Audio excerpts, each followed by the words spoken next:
Un plaisir pour nous recevoir professeur Enomi Germain. Professeur Enomi, bonjour, bienvenue sur Magic 9. Allô, bonjour, et Sénat, m'a salué, et Alphonse, m'a salué Gifra, m'a salué tous les amis, c'est un plaisir pour maintenant.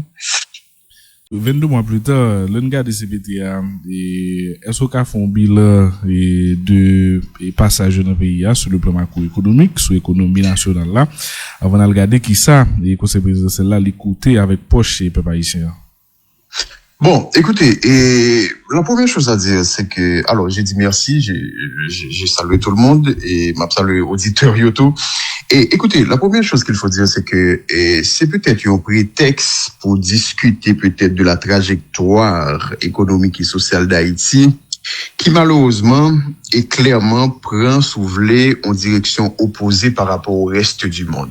Je pense que je dois mettre camper pour ça. La chose c'est que, si vous regardez ce qui se fait dans le monde, par exemple, on rend compte que le monde va aller de plus en plus vers la prospérité. Bon, allons dire en moyenne. Bon, si vous regardez ça qui a passé dans la zone nord, c'est-à-dire en Amérique latine et Caraïbes, par exemple, on va prendre compte que c'est la même chose. En République dominicaine, qui est plus proche de nous là, pratiquement, c'est pratiquement la même chose, et particulièrement par rapport à la République dominicaine, et où il y a l'impression trajectoire de croissance en Haïti, c'est vraiment, c'est deux trajectoires opposées, alors que la République dominicaine, sous fond grave pratiquement à monter, mais Haïti pratiquement la descendre. C'est vraiment deux directions et extrêmement opposées, et ça a malheureusement l'entamé depuis longtemps. Donc, c'est-à-dire que Haïti, c'est uniquement un pays là où on a regardé là, soulevé durant la dernière année, qui vraiment, en dépit de évidemment hétérogénéité qui doit exister dans le pays, parce qu'en réalité, croissance en qui est hétérogène dans le pays, mais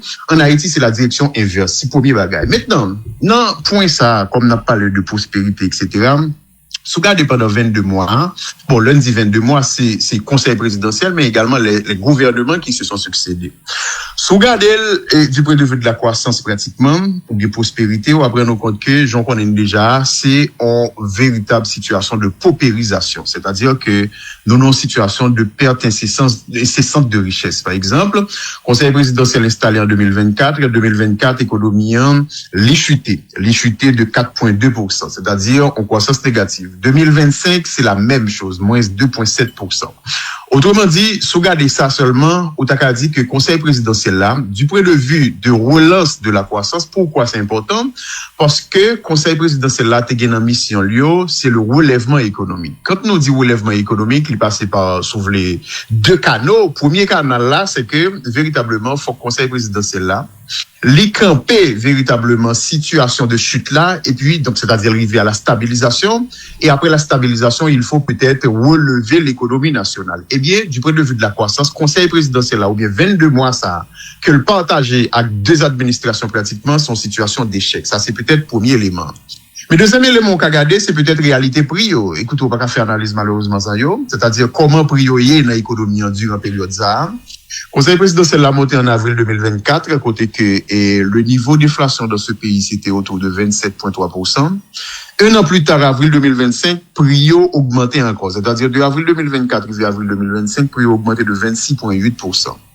Quand le conseil présidentiel a quitté là, niveau prio, c'est quand même 25,7%. C'est-à-dire niveau d'augmentation des prix. Bon, on a parlé là de glissement annuel. Maintenant, le problème que ça pose, c'est que quand on a une économie qui, pas gagné là-dedans, sont à les augmentation de salaire nominal, c'est-à-dire que salaire non seulement bas dans l'économie, mais salaire pas augmenté véritablement.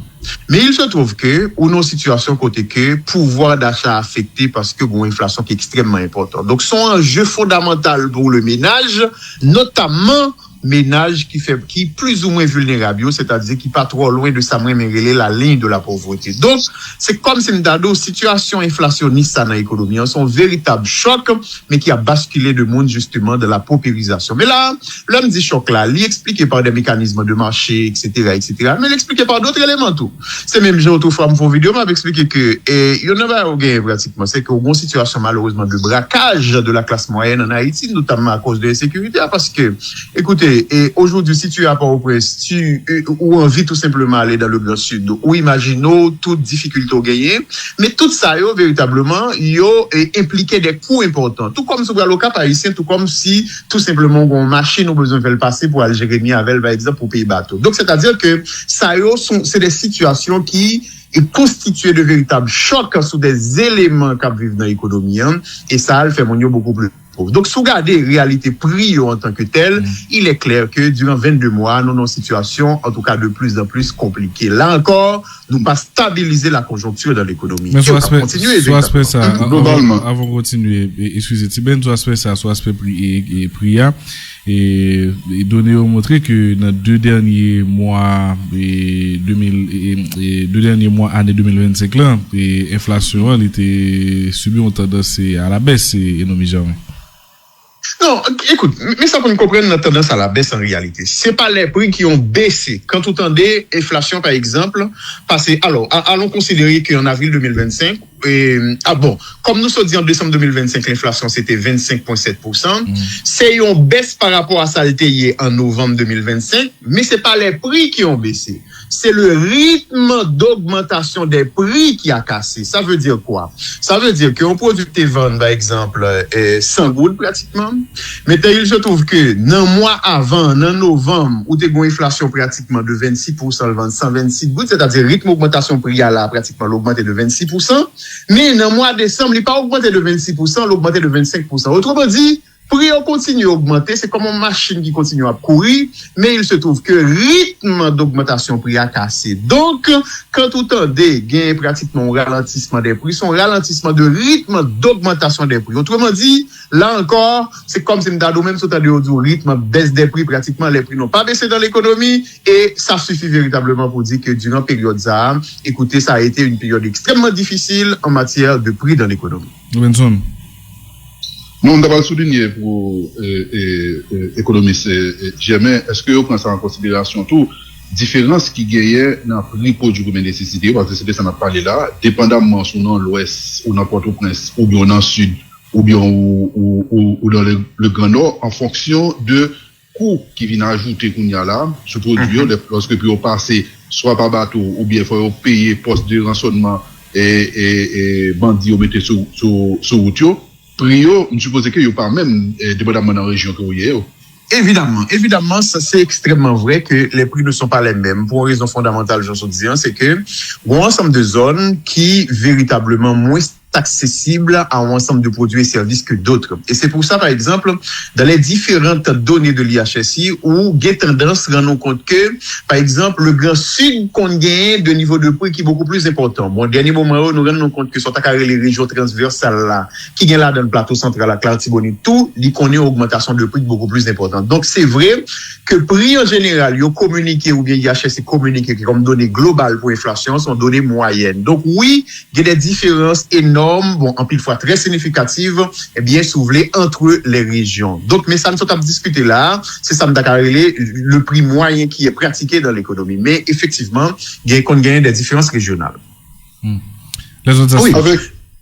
On va continuer véritablement pour me dire que, bon, l'autre élément sous Gadel, c'est extrêmement important et que me dénoncer à tout instant, c'est la question de l'emploi dans l'économie. Malheureusement, personne ne va connaître combien de monde qui travaille dans l'économie. Quel est le taux d'emploi dans l'économie? Quel est le taux de chômage dans l'économie? Évidemment, il y a un ensemble d'estimations, mais personne ne va connaître. Mais l'important tout pour nous garder durant la période ça. Au fait, exercice nous essayons de faire nous-mêmes, c'est garder par exemple, dans un secteur qui est plus ou moins suivi, qui c'est le secteur textile, de la sous-traitance pratiquement.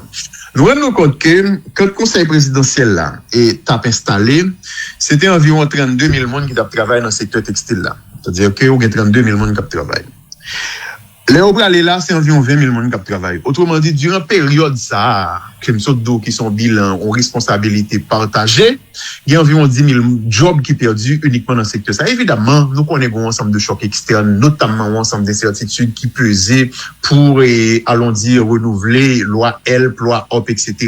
Et il se trouve qu'on parle de la période et nous rendons compte que période ça, véritablement, pas qu'à retirer, s'ouvrir dans le passage conseil présidentiel là. Donc, économie, pratiquement, soit regarder dans le secteur, ça n'a pas créé emploi, mais économie en détruit emploi. Ce qui c'est véritablement, on l'autre choc encore pour des ménages, et c'est ça qui peut l'expliquer que on a beaucoup plus de monde qui est dans une situation qui est en précarité, monde pas qu'à manger, et c'est ça même qui t'a qu'à permettre de garder des données sur la sécurité alimentaire. Par exemple, CNS a dit non que le conseil présidentiel l'a installé, c'est 4,7 millions haïtiens qui étaient dans une situation de sécurité alimentaire. Les autres aller là, c'est 5,7 millions. Autrement dit, durant le passage, il y a environ 1 million de monde en plus qui tombaient dans une situation de difficulté. Et là, sous garder tout élément ça d'avancer, on va prendre en compte que son bilan pratiquement négatif. Et on a qu'à considérer l'autre élément, oui, sur les finances publiques. La situation des finances publiques. Avant d'aller dans la situation des finances publiques là, vous tapez analyser bilan sur plusieurs facettes et là où tu amorcé les facettes des finances publiques là. Non, oui, bien sûr. Donc, même au niveau des finances publiques, on a une situation dont on absence de vision stratégique de la part du CPT. Bon, écoutez, il faut nous dire que depuis quelque temps, il n'y a pas de stratégie, il n'y a pas de vision qui est suivie dans l'économie, que ce soit dans le domaine de l'économie, du social ou même culturel. C'est tout simplement des actions, allons dire, quotidiennes qu'a posées, les unes indépendantes des autres, les unes, comme si vous voulez, en situation de contradiction avec les autres. Par exemple, sous considérer année, exercice fiscal 2024-2025, là, on va prendre en compte une véritable situation de tâtonnement de la part du pouvoir de manière générale. Quand on connaît que dans le commencement exercice en 1er octobre, on a adopté un budget. On a rectifié justement le budget, c'est normal, en avril 2025 avec montée CPTA, mais il se trouve que 23 septembre 2025, c'est-à-dire 7 jours et avant, allons dire en 20 exercices fini, il dit c'est modification du budget rectifié. On a modifié le budget rectifié. Quand on est en situation comme ça, c'est comme si m'dalo ou non cacophonie en matière de planification budgétaire et nous-mêmes dans Poico Haïti, nous parler d'un véritable, on triple budgétisation qui voyait des signaux contraires et des signaux justement de non-crédibilité by acteurs économiques de manière générale. Et même nous t'as quand même gardé l'exécution budgétaire là, et moi discuté de ça dernièrement avec Alphonse, véritablement, l'exécution budgétaire là montre tout simplement que il n'y a pas, si vous voulez, une tentative de construction de demain dans les différents budgets qui sont mis en place. Et il suffit de regarder le taux d'exécution des dépenses d'investissement dans l'économie. On va prendre en compte que nous pas voulons investir dans rien, mais nous voulons uniquement pour l'État, pour machines, pour gaz, etc. Donc, tout élément ça, et malheureusement, chaque n'a discuté de bilan catastrophique, mais tout élément ça, il veut dire que période de ce traversée là, c'est soulever une situation extrêmement compliquée sur le plan économique, mais également sur le plan social, étant donné le lien étroit qui existe entre ces deux domaines. Est-ce que nous qu'à parler de une relative stabilité taux de change là et sous période là? Bien sûr, le taux de change justement, depuis pratiquement, allons dire, on est en avril, depuis pratiquement 2 ans et demi, on est dans une situation de stabilité. Comme on dit, on est en avril, c'était pratiquement avril 2023. Nous avons commencé à observer avril 2024 au niveau de stabilité, 2023 pardon.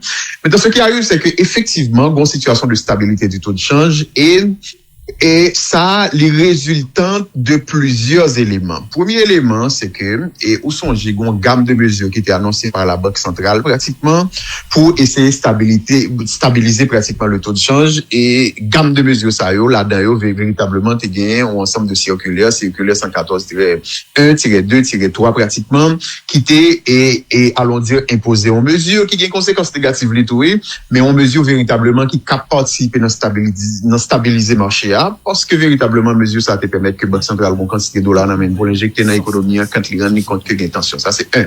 Maintenant deuxièmement, il faut dire que une situation plus ou moins favorable au niveau des finances publiques qui est propulsée par la situation de la douane, c'est-à-dire que la douane pratiquement à cause de quelques mesures, à cause de quelques initiatives qu'on prend véritablement et à cause évidemment de la situation du taux de change, mais à cause également dont ensemble d'acteurs qui souffrent en pile des agissements de la douane, eh bien, les finances publiques véritablement mobilisaient beaucoup plus d'argent. Et comme ils mobilisaient beaucoup plus d'argent, le recours au financement monétaire de la part de la Banque centrale véritablement l'y réduit considérablement.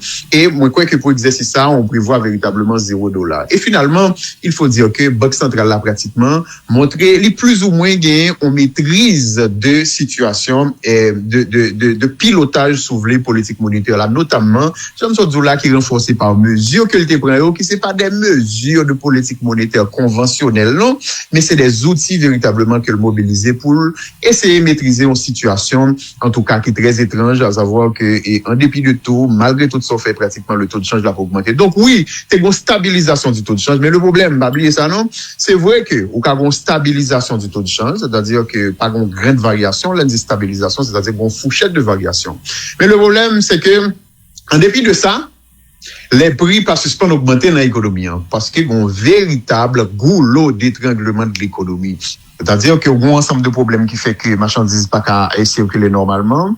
Et il y a un ensemble d'autres mécanismes. Évidemment, il y a l'inflation importée qui est moins, parce que en République dominicaine, je dis, il y a une inflation de moins de 3%. Aux États-Unis, d'autres autres grands partenaires commerciaux d'Haïti, moins de 3%. Je crois qu'ils sont à 2,9 pour l'instant.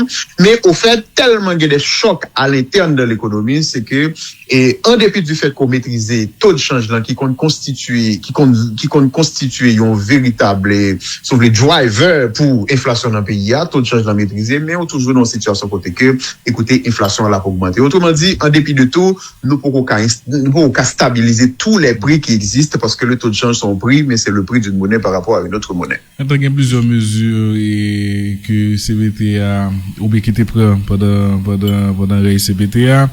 Et il y a des investissements qui fait dans le sud-est et pour élargir ou bien allonger plus l'aéroport et Jacques Mella.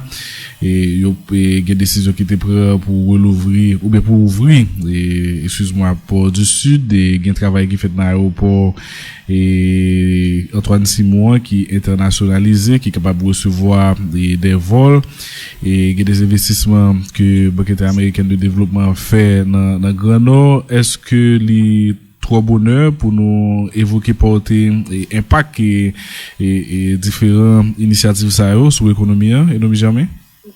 Écoutez, effectivement, il est tôt, mais effectivement, ces investissements ou ces interventions restent insuffisantes. Parce que, et moi, j'aime ça dire, c'est que quand tu regardes le budget de l'État, par exemple, comment l'exécuter, notamment pour le dernier exercice qui s'est passé à, évidemment, qui était impliqué un ensemble d'initiatives dans les aéroports que vous-même vous mentionnez là. Regardez le niveau d'exécution, de dépenses d'investissement véritablement, on va prendre en compte qu'il faut insuffisant et au TK+. Et pas oublier, non, ça me saute là, le niveau d'exécution bas, c'est pas véritablement l'argent que pas de gain, non. D'ailleurs, pendant 2 années fiscales là, l'État a fait sur plus budgétaire. C'est-à-dire, gain l'argent là, il va jouer un côté pour dépenser. C'est ça sur plus budgétaire. Gain l'argent, il va jouer un côté pour dépenser. Alors que, le taux d'exécution de dépenses d'investissement, c'est 25%. C'est-à-dire qu'il y avait beaucoup plus qui t'a qu'à fait si véritablement l'État a été comprendre beaucoup plus bonheur pour que c'est vrai que Port-au-Prince l'y entravé, parce qu'en réalité, les prévisions de dépenses d'investissement concernaient d'abord l'Ouest à 80% et le reste du pays à 20%. Donc, faut que nous comprenions que si Port-au-Prince bloqué, en réalité, ou pour qu'on prenne des initiatives pour débloquer l'Ouest pratiquement, eh bien, il faut entre-temps des investissements de structuration dans les régions du pays. Donc, oui, et intervention notamment en aéroport et au CAI, c'est une bonne chose, mais ce sont des efforts qui sont insuffisants, et deuxièmement, il faut peut-être attendre pour voir dans quelle mesure est-ce que ces interventions capables de générer de la valeur pour l'économie. Maintenant, est-ce que vous avez donné sur qui ça, conseil présidentiel et transition coûter nous et coûter poche nous, coûter comme taxe nous, coûter trésor public là et non jamais. L'extrêmement difficile pour commenter l'élément ça parce que à chaque instant, bon, d'abord, pas oublier non, une situation de non-transparence véritablement en ce qui concerne l'allocation de ressources, tout type de ressources, c'est-à-dire salaire, c'est-à-dire frais, c'est-à-dire l'argent intelligence véritablement qui fait à ce conseil présidentiel de transition. Et ça n'a pas dit là, c'est-à-dire pas de transparence, donc il prend comme pratiquement dans toute non-transparence et là, ça ne pas dire oui, c'est un problème de gouvernance économique. Parce que véritablement, quand le conseil présidentiel là, pas voulu de signaux clairs, c'est-à-dire que dit véritablement qui avantage nous gagner, qui avantage nous pas gagner, et bien on a un ensemble de bruit, c'est-à-dire que on a un ensemble d'autres acteurs véritablement qui a fait circuler d'autres informations qui contribuent véritablement à affecter crédibilité institution présidentielle. Ouais, même base du conseil présidentiel, crédibilité présidentielle et très difficile à la fin de la journée tout pour juger, c'est-à-dire que quelle est la question de la redevabilité. C'est ça n'a fait à la oui. La redevabilité veut dire que véritablement, tu as une responsabilité, nous payons pour les, mais combien comme nous te payons pour les, et finalement, qu'est-ce que tu as donné comme résultat. Donc, conseil présidentiel n'a pas de jambe l'ouvrir porte-lit pour gagner transparence pour voir comment l'a gérer et c'est véritablement un élément de négation à la bonne gestion des deniers publics que vous avez pratiqué. Malheureusement, c'est très difficile pour me répondre en dépit du fait que un ensemble de données qui existaient, etc., mais sans grande précision pratiquement. Et là, monsieur, merci un peu de ce que tu as répondu avec question, nous ne pas guetter. Merci beaucoup. C'est moi pour remercier nous. Kimbela. Merci, Kimbela. C'était économiste Enomi Germain.